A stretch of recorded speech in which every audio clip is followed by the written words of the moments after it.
ஸ்ரீலங்கா கொடியில சிங்கம் கையில ஏன் கத்தி இருக்குன்னு உனக்கு தெரியுமா? தெரியலனா நான் உனக்கு சொல்றேனே. ரொம்ப காலத்துக்கு முன்னாடி ஸ்ரீலங்கால ஒரு ராஜா இருந்தார், பெரிய பணக்காரர். திடீர்னு அவருக்கு கல்யாணம் பண்ணிக்கணும்னு ஆசை வந்துச்சு. அவர் என்ன பண்ணாரு தெரியுமா?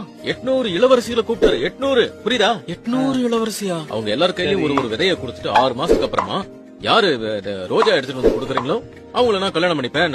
அப்புறம் ஈஸி 6 மாசத்துக்கு அப்புறமா அந்த 800 இளவரசிகளும் அரண்மனைக்கு வந்துட்டாங்க. புரியுதா? ஆனா ஒரு இளவரசி மட்டும் வரல. ஏன்னு கேட்கணும். Back to the point. எல்லார்கிட்டயும் ரோஜா இருந்தது. சிலர் கையில எல்லோ ரோஸ், சிலர் கையில ஒயிட் ரோஸ், ரோஸ் எல்லா ரோஸும் இருந்தது. ஒரு இளவரசி கிட்ட மட்டும் ரோஸே இல்ல. ராஜா அந்த இளவரசி கிட்ட வந்து ரொம்ப பாசமா, ஏய் உன் ரோஜா எங்க அப்படின்னு கேட்டார். அப்ப அந்த இளவரசி, ராஜா நீங்க 800 பேருக்கும் கொடுத்த வித கொய்யால ரோஜா வச்சே கிடையாது அப்படின்னாங்க. செம்ம மாரல் ஸ்டோரி இல்ல இது? அது சொல்லவே இல்ல. அந்த சிங்கம் கையில கத்தி ஏன் இருக்குது அது எனக்கு தெரியாது. சும்மா நின்னுட்டு இருக்கீங்களே டைம் பாஸ் பண்ணலாம்னு ஸ்டோரி சொன்னேன். கத்தி ஏன் தெரியாது டைம் பாஸ் பண்ணலான்னு. நானும் ரொம்ப ஆர்வமா கேட்டுக்கிட்டு இருந்த கத்தி எதுக்கு இருக்குன்ட்டு.